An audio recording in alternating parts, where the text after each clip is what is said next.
Marine Le Pen has a task force which is being led by Bernard Monod. He is really leading the task force relating to taking France out of the single currency. How advanced are your party's plans to give France back its own currency?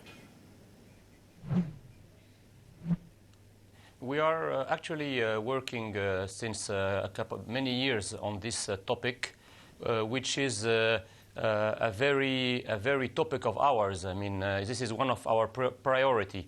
Exactly, Bernard Monod and his task force is working very hardly for some years.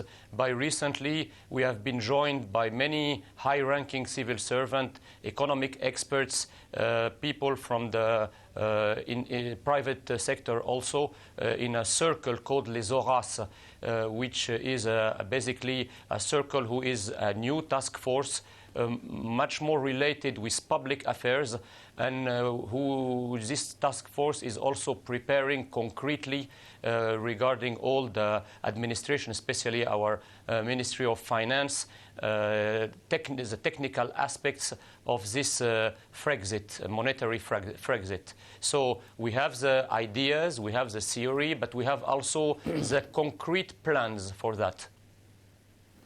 Have you spoken to French business about this? Have you spoken, for instance, to Fabrice Bregier, who runs Airbus, a huge employer in France? It sells planes around the world. It has a very, very complicated hedging book that would be, well, difficult to deal with. So have you spoken to French business a great deal? We have been talking to French business for a long time, and I mean, Airbus in the past was complaining about the over-evaluated euro and its negative consequences on its business. So I think we must not oppose the private sector, the big companies, and the state and the national sovereignty.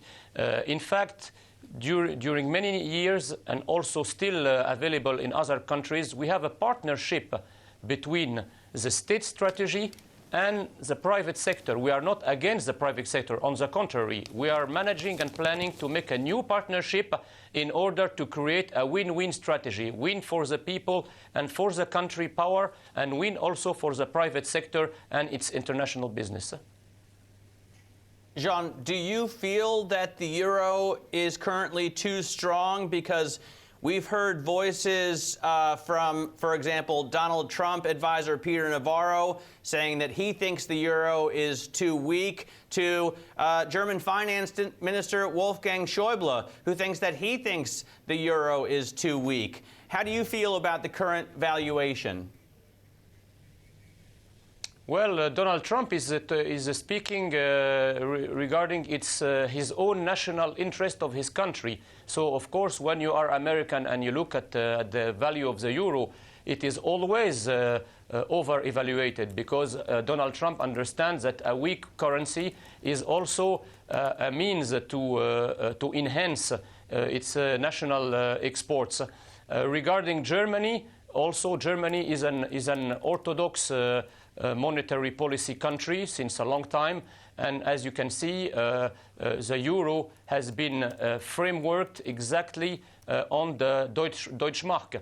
So regarding France's interest, because we are polarized on our French national interest, the euro is, of course, still over-evaluated, especially regarding Germany, and we are suffering from a lack of competitivity regarding this distortion in monetary value. Jean, so when you return to the national currency, that would be a devaluation. Can I read that into what you are saying? Yes. Yes, it will be, of course, there will be an adjustment, monetary adjustment, which basically will be a devaluation, which is a good positive thing. As all of us know, the euro, for example, since 2008 and 2009, has been devaluated by something like 25%.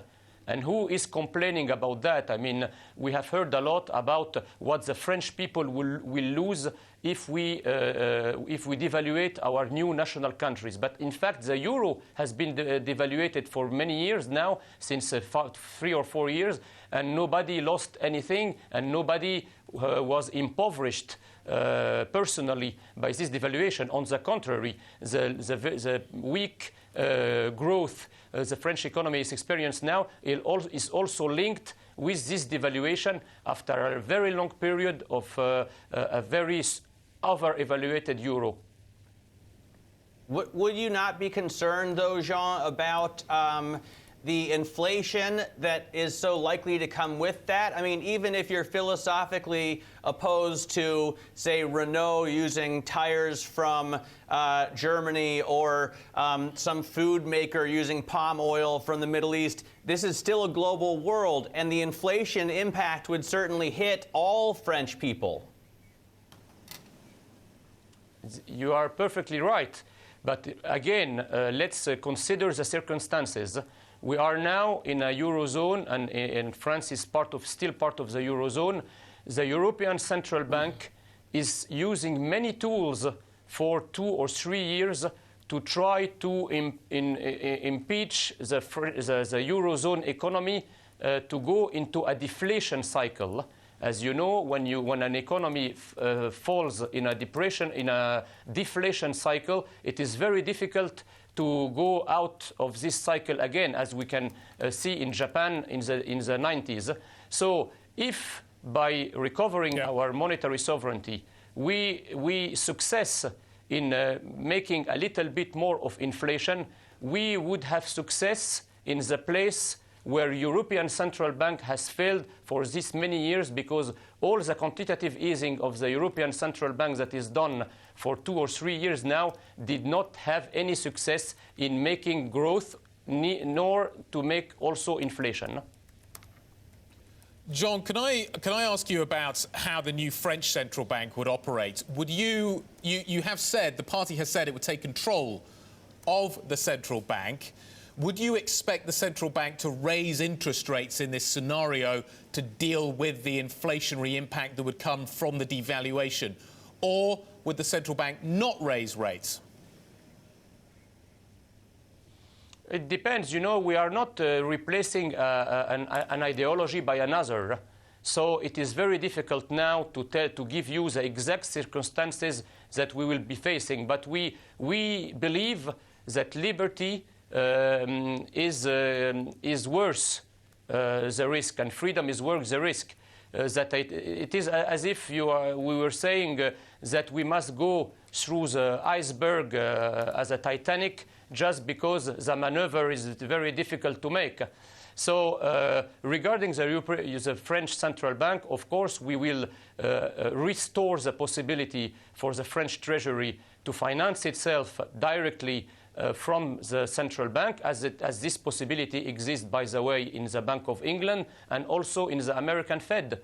So we are just, renewing or making things like exactly what other countries are doing, just to break the monopoly of financial markets in our public financing. And this, of course, will make the public financing less expensive than it is, because any monopoly is higher price. When you break the monopoly, you have chance to make the price closer to equilibrium. Jean, if you pull out of the EU, surely you're going to pull out of NATO as well. What kind of spending do you expect then to support the French military? Well, France, has always been a country that has its own voice in the world, and we believe that you are not able to have an independent voice on international issues and on the international topics if you are not backed by an independent military force. So, of course, the spending on our military force will be a priority, and it will be financed by other measures of economy we are doing elsewhere. First of all, for example, all the cost of the public financing, which now depends only on the markets. Jean, just one final quick question. Assuming that Marine Le Pen makes it to the second round, who would be your preferred candidate to face her in the second round? Well, we do not have especially a preferred candidate. We are, Marine Le Pen is the candidate of the sovereignty, the candidate of the new world in a way, because all our opponents are actually in a very passist program belonging to the past. The world is changed, so as showed by Brexit and Donald Trump election, and we are in the sense of history because we are taking into account this new world, and the program of Marine Le Pen is the only one to be in the line of this new world that is to come.